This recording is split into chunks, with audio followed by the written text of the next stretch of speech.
PPTV, la información especializada, siempre a tu alcance.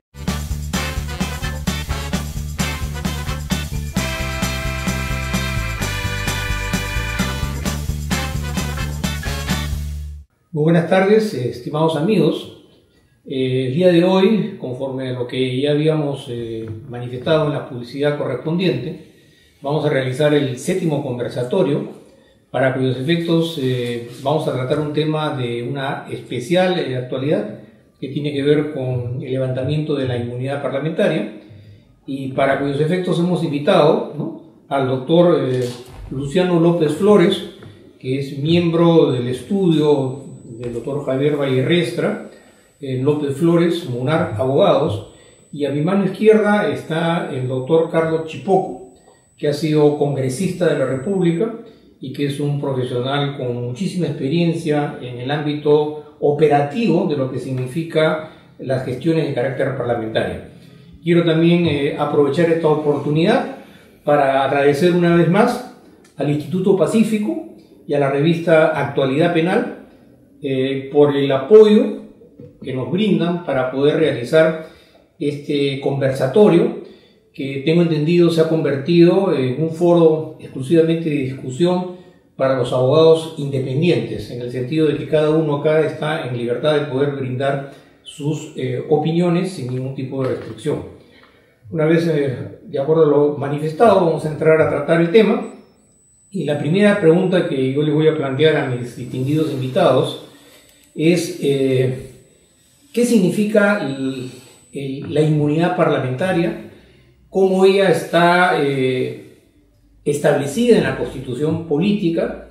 ¿Y qué cosa es lo que está pasando en los momentos actuales con aquellas solicitudes que persiguen levantar la inmunidad parlamentaria contra algunos congresistas, no todos por supuesto, sobre los cuales existen cuestionamientos que tienen contenido ético, que tienen proyecciones de carácter judicial, en tanto que hay imputaciones contra ellos, y el ciudadano común y corriente se pregunta, ¿no?, ¿por qué estas diferenciaciones, en tanto que partimos de la premisa que la misma Constitución Política del Perú establece que todos los peruanos, todos los ciudadanos, somos exactamente iguales frente a la ley, y por lo tanto estamos en la obligación ética y moral de poder responder frente a nuestros actos? ¿Cuál es tu opinión, mi querido Carlos Chipoco? Bueno, muchas gracias por la invitación. Esto es un tema crucial de las democracias modernas, ¿no?, porque tiene que ver con la crisis de política que tienen los congresos en el mundo, ¿no? Hay una crisis de representación en todas partes, no solamente acá, y los ciudadanos no tienen, digamos, no tienen consideración no tienen la consideración que probablemente existía en el pasado respecto a sus congresos, ¿no? Lo primero que tenemos que decir es que la inmunidad parlamentaria es una institución histórica. No se entiende si no se entiende la historia del Parlamento, ¿no? Originalmente, esta institución tiene que ver con la protección del representante. ¿Y por qué? Porque había la posibilidad, sobre todo en regímenes parlamentarios, sobre todo en la historia europea del derecho constitucional, de que el rey detuviera a los representantes y obtuviera, el origen de esto es la protección que tenían los miembros del tercer estado en la unión de los 3 estados en Francia, y también en Inglaterra, la posibilidad de que el rey detuviera al representante. Y entonces, para que la soberanía popular no fuera quebrada por esta decisión arbitraria, se creó la institución de la inmunidad parlamentaria. Pero esto es una institución creada pues en el siglo XVIII, ¿no es cierto? Las cosas han evolucionado. La inmunidad parlamentaria europea es distinta, por ejemplo, que la inmunidad parlamentaria norteamericana.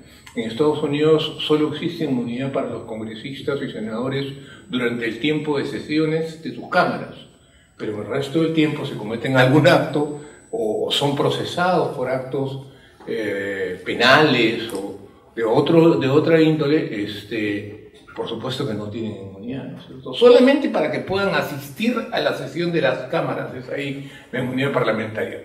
En el ámbito europeo es distinto.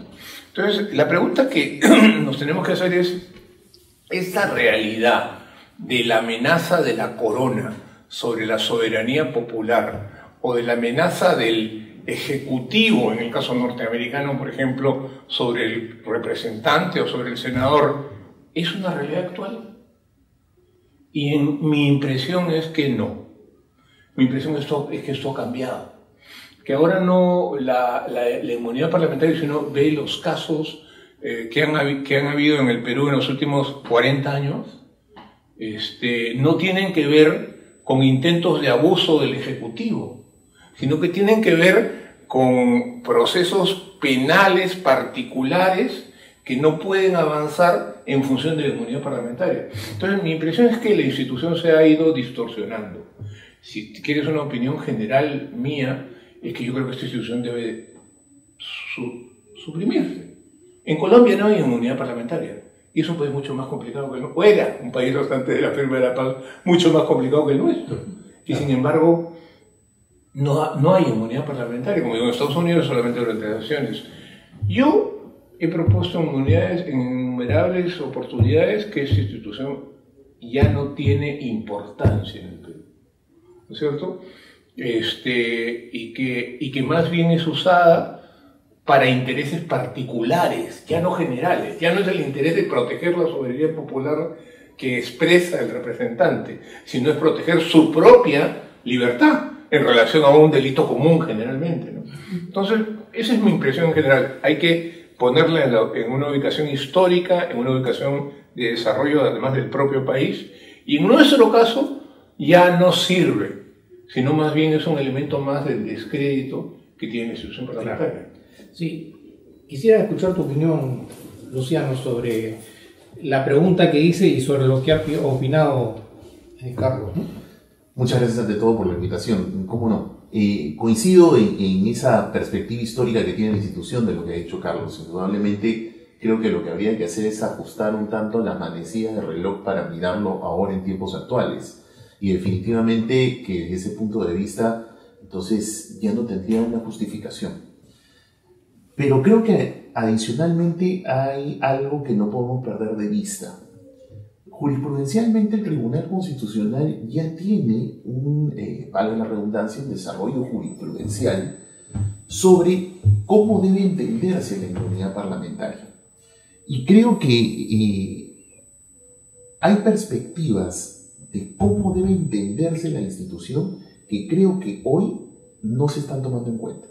Por ejemplo, yo he traído para esta sesión, creo justamente este fallo que me parece muy importante para todos los que nos pueden estar viendo y para quienes estén interesados, ¿no? Es la sentencia 0013-2009 AI, o sea, acción de inconstitucionalidad. Este fue un planteamiento de inconstitucionalidad que se hizo contra el artículo 25 del reglamento del Congreso, que decía que la figura de la suspensión del parlamentario que es sometido ante juicio, ¿no? Que es por la comisión de un delito funcional, y que es suspendido temporalmente. En esta sentencia se declaró inconstitucional la frase previo acuerdo de más de la mitad más uno del número de miembros del Congreso para la suspensión. En este fallo se dijo algo muy importante sobre la inmunidad parlamentaria. Se dijo primeramente que es una garantía procesal penal. ¿De qué? Tanto del arresto como de la detención. Pero hay algo aquí que me parece medular. Dijo que esta inmunidad parlamentaria opera solo sobre delitos comunes, porque para los funcionales existe la acusación constitucional. Entonces, para el tema de los delitos comunes, dice que la Cámara debe evaluar si es que hay unas motivaciones políticas. La primera cuestión que habría que hacer, sin perjuicio de lo que ha señalado Carlos, que en realidad no deberíamos tener institución para tiempos actuales. Pero la segunda, de cara a una reforma política, que es de lo que siempre paramos hablando. La pregunta es, si supongamos esta institución debiese permanecer, La pregunta es, ¿el propio Parlamento debiese mirar por último esa autorización de las motivaciones políticas? Una de las cosas de que más allá que históricamente hoy no creo que tenga algún tipo de sustento esa institución, y en eso coincido en lo estructural con Carlos, lo que creo es que aún en el supuesto que la institución pudiese madurar o pudiese sostenerse, creo que el Parlamento pues no pudiese mirar él mismo esta cuestión. Tendría que ser un órgano, no puede ser juez y parte, pues es un principio básico que nosotros los abogados y que el propio sentido común aconseja, ¿no? Entonces, ¿cómo hacer que él mismo mire eso? Lo más adecuado, si es que la institución pudiese quedarse, lo más adecuado es que esa pueda ser una función adicional a lo mejor de un órgano como el Tribunal Constitucional, por ejemplo. O un órgano constitucional, pero que no sea el propio Parlamento. Porque ¿cómo va a ser él el que mira eso? Acabamos de ver un caso muy reciente de un congresista que es miembro de la mesa directiva, que creo que todos hemos visto cómo se suspendía y se suspendía la sesión hasta que se llevó a cabo la sesión y simplemente no se levantó la inmunidad, y es por un delito común. ¿Hay alguna amenaza respecto al funcionamiento del Congreso, alguna motivación política en esto? A todas luces, ¿no? El señor entiendo que está ahorita disfrutando del Mundial, pero... No tanto como hace unos días atrás. No, probablemente. Pero en todo caso, eso, como bien decía Carlos, eso pues alimenta pues el descrédito del Parlamento. Entonces, más allá, insisto, que la institución no tiene ninguna cabida hoy en día, aun cuando tuviese que subsistir, creo que lo adecuado de una reforma política es que definitivamente esto no lo mire el propio Parlamento. Claro, pero recogiendo ambas opiniones, entendería yo que el problema no es propiamente la misma institución jurídica de la inmunidad parlamentaria, sino el problema radicaría en la forma y la manera como se está interpretando la inmunidad parlamentaria y cómo esta interpretación de la misma está siendo motivo de que la inmunidad se vea desnaturalizada en cuanto a su esencia y contenido, porque hace unos años atrás la inmunidad parlamentaria nunca se convirtió en un problema propio de impunidad, sino en todo caso se respetaron los procedimientos que existían, y cuando existieron evidencias, digamos, ajenas a la interpretación política de la solicitud o de la denuncia de carácter penal, el mismo Parlamento decidió levantar la inmunidad parlamentaria. En síntesis, no es un problema tanto de la figura jurídica de la inmunidad, sino de qué manera se estaría tergiversando el sentido de esta figura jurídica para darle más un contenido de carácter político con miras a una proyección política que se está vislumbrando para los próximos años. ¿Tu opinión, Carlos? Mira, yo creo que la institución es ya innecesaria. Yo creo que en ningún caso hemos visto que proteja a un congresista perseguido políticamente. En los últimos 40 años. No hemos visto eso. Lo que hemos visto es que protege a congresistas que han sido o procesados penalmente o por delitos que cometieron en el momento en que, antes de ser congresistas, o a pesar de que efectivamente en ese momento no los ampara, o por delitos cometidos después. En este caso, por ejemplo, la inmunidad parlamentaria, en el caso que tú te refieres de nuestro congresista viajero al Mundial, es un delito cometido antes de ser congresista. Que además ni siquiera lo cobertura. Así es, no lo cubre. Ni siquiera lo cubre. Así es. En la interpretación que ha hecho el TC y el propio Congreso, se dice que los actos que no están antes en realidad. Antes de la juramentación. Yo creo que es desde la elección. ¿No es cierto? Yo creo que es desde la elección. Y algunos dicen desde la juramentación, o otros dicen... Claro, la juramentación es un acto protocolar. Es un acto protocolar. Yo creo que es desde la elección, que es donde la soberanía popular te elige como un representante, ¿no es cierto?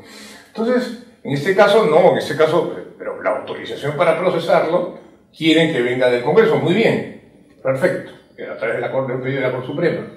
Muy bien, perfecto, pero ese respecto a un hecho ocurrido antes. Claro. Entonces, justamente... Ahí hay una falla de los jueces, ¿no? Ahí hay una falla de los jueces. Hay una falla de los jueces. Sí, es una falla de los jueces. Hay un temor reverencial hacia el Congreso, ¿no es cierto?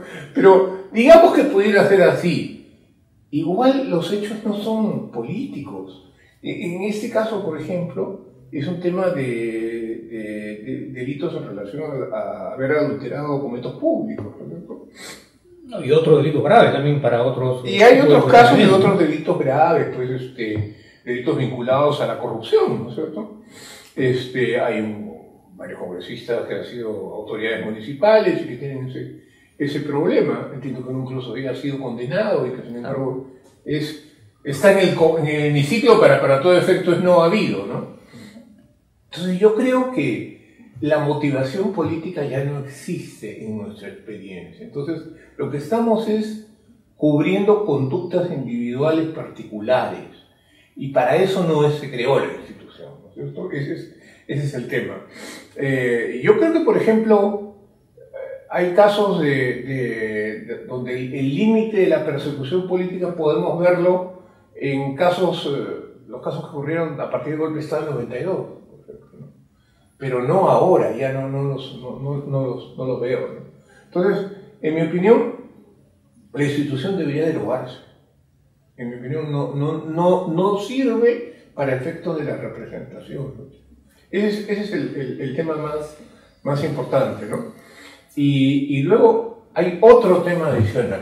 Digamos que la institución, ese es un planteamiento que han hecho varios y que yo he hecho mío, anecdóticamente puedo contar, yo era miembro de una comisión de campaña en las pasadas elecciones y hice una propuesta de lucha anticorrupción dentro de la cual estaba el levantamiento del secreto bancario, del secreto tributario y de todos los candidatos y ¿cómo se llama? Y el fin de la institución. No te imaginarás que todos los candidatos me odiaban, ¿no? Me odiaban. Pero en fin, la otra pregunta que tenemos que hacernos es, ¿no ha habido casos de control de la constitucionalidad de la aplicación de esta institución? Que por ejemplo, en tu caso en el reglamento el Congreso podría haber una variante que permita que ahí donde la Comisión de Acusaciones Constitucionales dice, como en este caso del Congreso de Viajero, no cabe el levantamiento de la inmunidad y por lo tanto no cabe el procesamiento de la persona, automáticamente debe ir a un control de constitucionalidad del Tribunal Constitucional para saber si en realidad ha habido una aplicación correcta de esta institución o en realidad es un acto arbitrario de protección de una persona a la que no se le quiere someter a un proceso penal ordinario aplicando el principio de igualdad. Entonces, ese es otro tema que tenemos que discutir. O sea, y hay muchos casos en el derecho constitucional comparado en donde hay control de constitucionalidad automático. En Colombia hay muchos casos de esos, ¿no? Automáticamente hay normas que pasan al Tribunal Constitucional para que diga si es constitucional o no lo que se ha aprobado en el Congreso. Entonces, este podría ser un tema. Por ejemplo, el control de la constitucionalidad de los actos de la aplicación de la inmunidad parlamentaria debería ser automático. Y en consecuencia, casi la segunda instancia que debe haber en todos procesos sería el Tribunal Constitucional. Pero eso no tiene que ver también con la forma y la manera como se eligen a los miembros del Tribunal Constitucional, porque es en última instancia el mismo Parlamento el que va a elegir a los que van a integrar el Tribunal Constitucional, y sería en última instancia el que tendría que decidir si efectivamente procede o no procede el levantamiento de la inmunidad parlamentaria. Y por otro lado, también, Luciano, ¿qué vinculación tiene estos cuestionamientos en cuanto al ejercicio de la función parlamentaria con las exigencias que se plantean para poder aspirar a ser parlamentario? Porque si en realidad los controles por parte de quienes aspiran a cumplir una función de carácter legislativo son lo suficientemente exigentes, muchos de estos problemas se evitaría de manera previa con una selección mucho más rigurosa por parte de aquellos que aspiran a cumplir esa labor de carácter parlamentario. ¿Tú qué opinas, Luciano? Bueno, definitivamente que ese es un asunto que tú planteas sobre el cual se ha hablado mucho en los últimos años y se ha puesto el peso donde debiese estar, que es la responsabilidad de los partidos políticos en cómo eligen a sus miembros, porque el filtro, este órgano de enlace entre la ciudadanía y los órganos que tienen una representación política son los partidos políticos.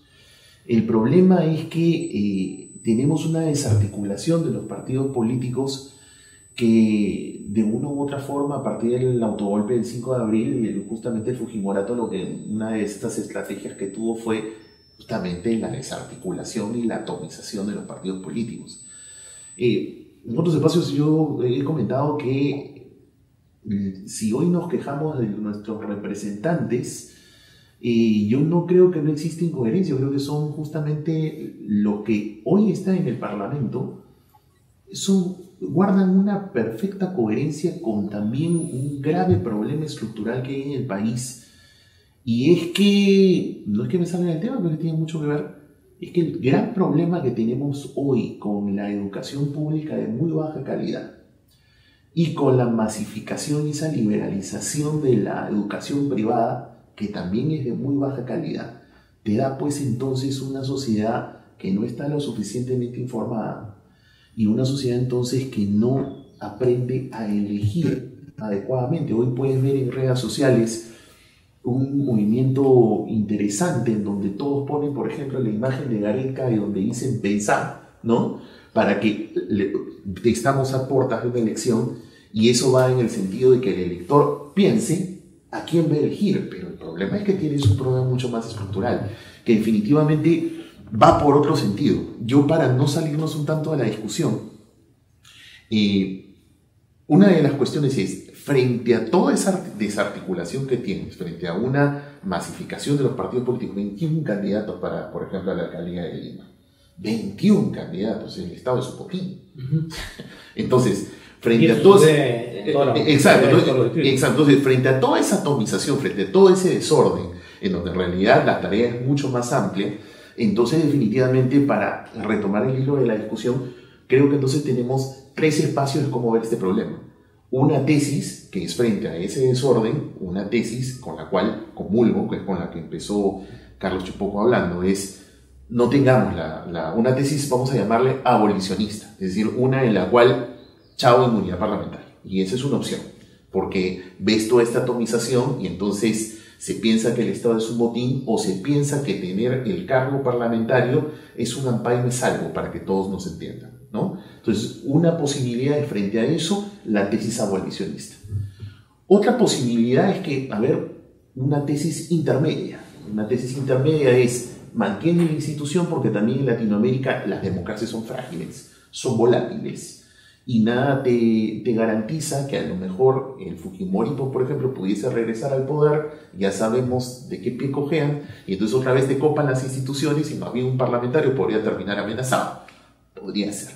Pero para poder intermediar eso y entonces no generar situaciones de impunidad, entonces una posibilidad es que en una reforma política tú mantengas la institución, pero el control esté fuera del poder legislativo. Y una posibilidad es que sea el Tribunal Constitucional. Por ejemplo, las condiciones como se eligen. No, pues es que justamente esto tiene una reforma mucho más integral. Por ejemplo, si tú vas a hacer ese tipo de movimientos, tienes que definitivamente cambiar la forma de elección del Tribunal Constitucional. O sea, el Parlamento no puede encargarse de eso.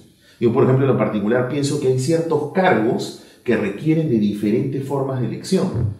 Por ejemplo, Defensoría del Pueblo o Fiscalía de la Nación, puede ser polémico lo que digo, pero, por ejemplo, para mí debiese ser hasta una elección popular con filtros intermedios, ¿no? O sea, no directa, semidirecta podría ser, pero eso es otra discusión. O el presidente de la Corte Suprema. Yo preferiría un órgano que pueda ser, claro, o puede ser la propia Corte Suprema la que haga una evaluación de este tipo de connotaciones políticas, que es lo que se tiene que evaluar en la inmunidad parlamentaria o en todo caso el Tribunal Constitucional. Y otra posibilidad que creo que no está vedada, que va en la línea de lo que piensa Carlos, que es el tema de un control constitucional, que creo que hoy podría hacerse, porque si hacemos un ejercicio académico, por ejemplo, de la decisión que ha tomado el Parlamento sobre el congresista que vamos a llamar viajero o mundialista, ¿no? Lo que podríamos decir es que la parte civil de ese caso podría plantear un amparo por violación de su derecho de acceso a la justicia. Y entonces, a través de ese amparo, buscar el control constitucional de la decisión parlamentaria, que a todas luces no resguarda el principio de proporcionalidad y en el que pudiese hacerse el control de unas motivaciones políticas que a todas luces no existen. Entonces, Creo que ese mecanismo, por ejemplo, jurisdiccional, es algo que no está vedado. Nuevamente, con lo que mencioné hace un buen rato, es que creo que hoy habría que ir leyendo por dónde van los criterios del Tribunal Constitucional, porque creo que uno importante es que no existen zonas exentas del control. Ahora, Luciano, si tú planteas la posibilidad del control constitucional para los efectos del levantamiento de la inmunidad parlamentaria, la práctica pone en evidencia que estas instituciones están confrontadas de parte del Tribunal Constitucional, que incluso ha sido motivo de algunas denuncias por parte del Parlamento. Entonces, ¿cómo podríamos encontrar un espacio de solución utilizando los mecanismos que actualmente están vigentes y que en la práctica ponen en evidencia que hay un tremendo conflicto entre instituciones que en última instancia terminan siendo objeto de denuncias? Y esto lo que contribuye es en desmerecer la institucionalidad democrática del país y en última instancia perdemos todos. ¿Tu opinión, Carlos? Mira, yo creo que a mí la verdad no me asusta que una institución como el Parlamento elija a los miembros del Tribunal Constitucional. Eso ocurre, por ejemplo, en España, ¿no es cierto? Y tuvieron las mismas dificultades para elegir a miembros del Tribunal Constitucional. Yo tengo un amigo, Eugenie Gay Montalvo, que fue miembro del Tribunal Constitucional, que estuvo creo que 8 años como miembro del Tribunal Constitucional, 9, porque no había el consenso suficiente para elegir a los miembros del tribunal. Pero, entonces, eso no me asusta, porque es parte del sistema de checks and balance, ¿no? Del sistema de pesos y contrapesos del orden constitucional, digamos, en un modelo universal, ¿no? Hay un tema de pesos. Pero países más democráticos. Claro, pero es parte del orden. Son realidades también muy distintas, digamos. Claro, Lucho, pero el problema es que es el modelo, ¿no? El modelo es, tú me eliges, yo te controlo.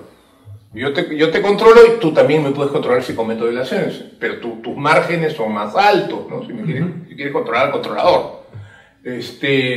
Y ahí hay varias ideas que hay que... Primero, como tú lo has dicho bien, y desde la sentencia de reposición del Tribunal Constitucional, una denuncia que yo planteé ante la Corte Interamericana, la Corte Interamericana estableció que no había zonas exentas del control constitucional ni del control, internacional de derechos humanos en el país. No habían. O sea, y es cierto, o sea, la teoría constitucional dice que no hay zonas donde no opere la Constitución. Entonces, no es posible que alguien haga algo inconstitucional y no se le pueda decir que es inconstitucional, ¿no? Es totalmente ilógico. No existe. Y lo dice una sentencia del Tribunal Constitucional, pero también lo dice la resolución de la Corte Internacional, ni áreas en el campo penal, ni constitucional, ni administrativo, ni civil, que estén exentas del control constitucional, ¿cierto? Entonces es una cosa importante. Hay control constitucional siempre, y hay control convencional mientras seamos parte de la Convención Americana siempre. Y hay control desde la perspectiva de la Declaración Americana de Derechos Humanos siempre, porque siempre vamos a ser, es muy difícil que dejamos de ser miembros de la OEA, ¿no? Por ejemplo, hay una teoría que algunos han lanzado y es que hay que salirnos de la corte para que ya no haya el tema de derechos humanos. Mentira, la Comisión sigue teniendo competencia en la medida en que somos miembros de la OEA, ¿no? Entonces eso es una cosa que debe quedar clara. Ahora, ¿cuál es el problema? El problema es el Congreso que tenemos. Entonces, ¿por qué es el problema? Tú has dicho bien, hay un tema de requisitos, pero es difícil ponerle requisitos a un Congreso, a un parlamentario, ¿no? Porque en principio, si los analfabetos votan, también los analfabetos pueden ser elegidos. Claro, pero acá hay casos en los que se ha faltado la verdad.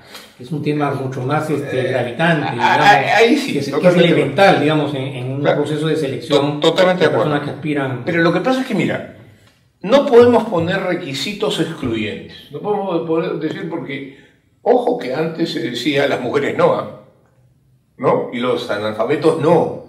Y fue una revolución, un cambio generacional el que los analfabetos pudieran votar, se incorporaron 2 millones de electores, y que las mujeres pudieran votar en la década del 50. Entonces, por ahí no va el tema. ¿Sabes por dónde va, creo yo? Como lo han resuelto otras democracias. Por el tema de que en el Perú, mientras tuvimos un Congreso que tenía Distrito Nacional único, el Congreso era de muy buen nivel. Pero cuando comenzamos a tener un Congreso que tenía representaciones regionales, el Congreso bajó. Eso fue a partir del año 2001. O sea, el nivel del Congreso bajó. ¿Y por qué? Porque el candidato que es electo por Puno, con todo mi respeto a los puneños, enseñado en la Universidad del Altiplano, a más de 4.000 metros, tiene un nivel de alcalde distrital de Puno. Porque ese alcalde distrital en Ilave tiene 30.000 votos que le permiten ser congresista. Entonces, el Congreso se ha llenado de alcaldes distritales, ¿no? Con la excepción de los limeños, que es más difícil ser electo en Lima, ¿no? Pero en general es un Congreso del nivel de alcaldes distritales. Y el problema es que tenemos una sola Cámara.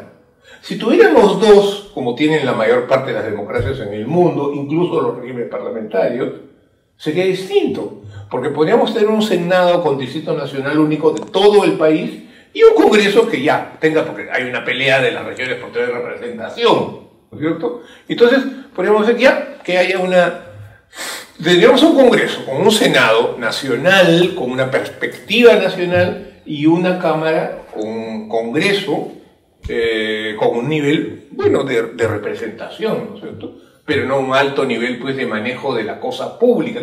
¿Qué es lo que pasa en el Congreso? Mañana, alguien me decía el otro día eso, cerramos la puerta del Congreso o apagamos todas las informaciones y no cambia nada en el país. No, o sea, se pone peor. ¿Ah? Se pone peor posiblemente. No cambia nada. Entonces, ¿cómo se llama? Es necesario tener un Congreso que tenga manejo político del país y manejo jurídico, ¿no es cierto? De todas esas cosas como las que hemos visto sobre el levantamiento de inmunidad. Entonces, lo que quiero decir es, si tuviéramos un Congreso mejor, el producto de ese Congreso, que sería un Tribunal Constitucional, una Defensoría del Pueblo y otros más, sería mejor. Entonces, tenemos que apuntar hacia eso. ¿Y tú crees, Carlos, que el tema de la reelección parlamentaria indefinida es un tema que tiene peso en el análisis de los hechos? ¿Cómo te digo? O sea, si yo voy a elegir permanentemente a un congresista que tiene un nivel de alcalde distrital del interior del país, que son muy respetables, pero no tienen el manejo que tiene que tener un congresista nacional, ¿no es cierto? No hay problema que lo sigan eligiendo, que no lo elijan, no hay problema, porque va a ser lo mismo. Tenemos que tener un nivel de representación distinto, ¿no es cierto? Ni siquiera esto lo resuelve el distrito electoral que algunos decían. No, al revés. Tenemos que ir a que una de las cámaras tenga distrito nacional, para que la gente tenga que ser, digamos, tenga que recorrer el país para poder ser elegido, ¿no? Tenga que tener una perspectiva nacional para poder ser elegido. Entonces, eso nos va a dar resultados distintos. Y ese es el tema, ¿no? El tema, por eso, yo repito, no es que le demos inmunidad a los parlamentarios porque sean mejores parlamentarios, o para que haya democracia en el país. El tema es cómo cambiamos este sistema de representación. Ahora, todo eso es bien ambicioso, ¿no? Porque así como yo creo que es bien difícil que se, digamos, derogue la inmunidad parlamentaria, por supuesto que esa propuesta no va a ganar nunca en este Parlamento, ¿cierto? Y por lo tanto hay que ir a medidas distintas como el control constitucional. Y yo creo que, por ejemplo, los abogados que nos escuchan deben pensar mucho en cómo aplicar el control constitucional a todos los actos a todos los procesos que ellos realizan. Claro, hoy vivimos una constitucionalización del derecho, ¿no? Y eso es bueno, es importante. Por supuesto. Y entrando a un tema un poco más operativo, digamos, ¿no? En el sentido de que creo que hay cierto consenso sobre la idea clara de que la inmunidad requiere ser reformulada, sin perjuicio de que hay quienes opinan que debería ser anulada. Estos proyectos de ley o este proyecto de ley que se ha presentado para modificar la Constitución y que desaparezca la inmunidad, ¿es viable por la vía del referéndum o necesariamente habría que agotar la instancia de carácter parlamentario para poder modificar la Constitución, en tanto que la ley de participación ciudadana en alguna medida deja entrever que el proceso de referéndum necesita de manera previa una aprobación por parte del mismo Parlamento? Es decir, serían ellos mismos, los mismos parlamentarios, los que tendrían que modificar la Constitución para que se generara, entre comillas, un perjuicio de carácter parlamentario constitucional individual, y de esta forma, digamos, esto nunca va a suceder, sobre todo por las condiciones actuales en las cuales se viene desenvolviendo el parlamentarismo en nuestro país. Una pregunta, la pregunta que formulas, Lucho, es algo que el Tribunal Constitucional ya ha resuelto también, y creo que eso es importante para todos los amigos que nos ven y nos oyen ahora. No sé si recordarán, cuando retornamos a la democracia en el año 2001, se promulgó la ley, si no me falla la memoria, creo que es la ley 27.600. Esa ley, ¿qué cosa es lo que hacía? Le dio facultades a la Comisión de Constitución y Reglamento del Congreso para que formule un proyecto de reforma total de la Constitución. La famosa Comisión PIS. No sé si te acuerdas, Carlos. Sí, claro. ¿No? Entonces, no sé si recuerdan, el doctor PIS hizo durante un año el trabajo de pasearse por el país, la cosa es que al grano se hizo un proyecto de reforma integral. Entonces se dijo que eso no se podía hacer porque en realidad pues estaban haciendo obviamente una nueva constitución y el poder constituido no podía hacer una nueva constitución, algo que claro, toma 12 cuadros. Entonces se planteó una acción de inconstitucionalidad ante el Tribunal Constitucional. Entonces el Tribunal Constitucional ahí tuvo la oportunidad de dar algunas pautas muy importantes. La primera es que hizo la interpretación del artículo 32 de la Constitución y el artículo 206 de la Constitución. Exactamente, ¿qué cosa dicen? El 206 de la Constitución es el que te permite hacer la reforma parcial de la Constitución y que permite que eso lo pueda hacer el Parlamento. Incluso dice que esa reforma parcial de la Constitución, el Parlamento puede optar por o que vaya a referéndum o incluso tiene un mecanismo de exoneración. Y lo segundo es que lo se decía si es que se podía hacer una reforma total. El Tribunal Constitucional lo que dijo en ese fallo ha aclarado varias cosas. La primera es que dice que el artículo 32, no el 206, el artículo 32 de la Constitución dice que se puede someter a referéndum la reforma total o parcial. O sea, vía referéndum, tú puedes consultar a la población una reforma total. Una nueva constitución. Una nueva constitución. Pero no una modificación parcial. No, también. Tú puedes consultarle dos cosas, o una reforma parcial, o puedes consultar una reforma total. Ojo, porque esto último es lo más interesante. Creo que, como dicen los periodistas, esa es la pepa que tiene esta sentencia.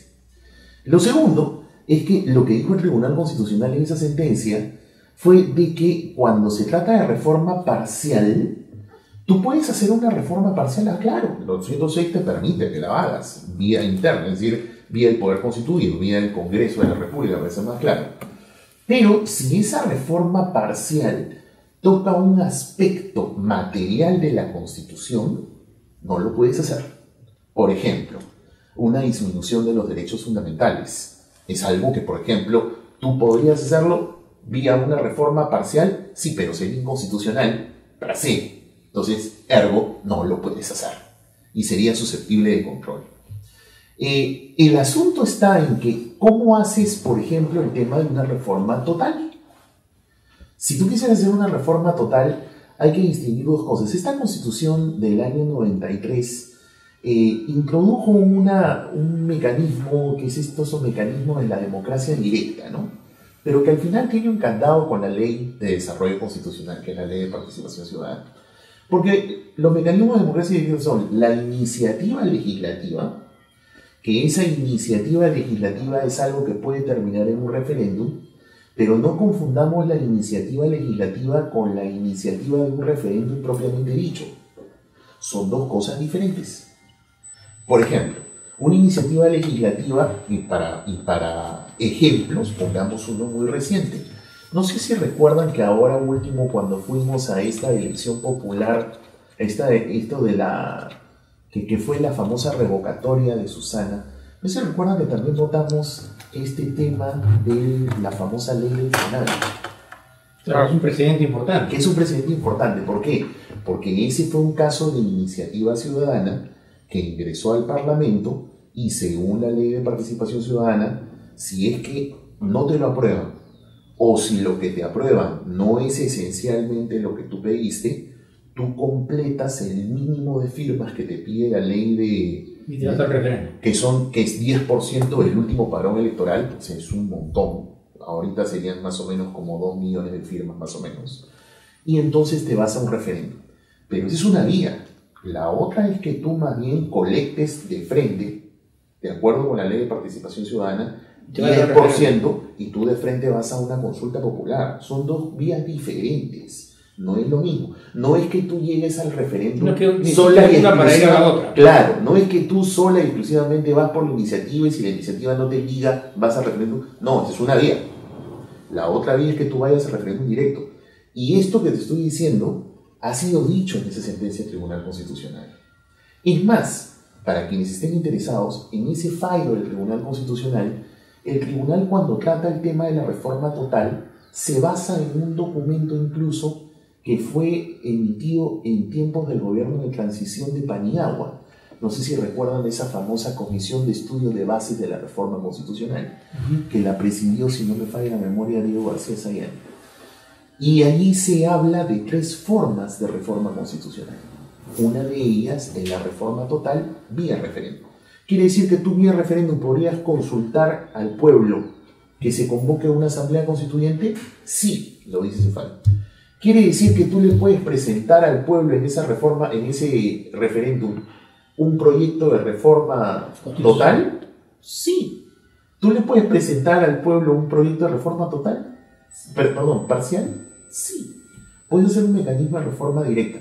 El problema es que consigue 10% del padrón electoral y uno de los candados que tiene esa ley es que, por ejemplo, algo curioso, que el presidente de la República, por ejemplo, según la Constitución del 43, no puede, más bien, no tiene facultad de referéndum, no tiene iniciativa de referéndum. Algo curioso, no tiene iniciativa de referéndum. Tiene que proponer la reforma. Claro, podría porque tiene iniciativa legislativa, claro, pero no tiene su mecanismo.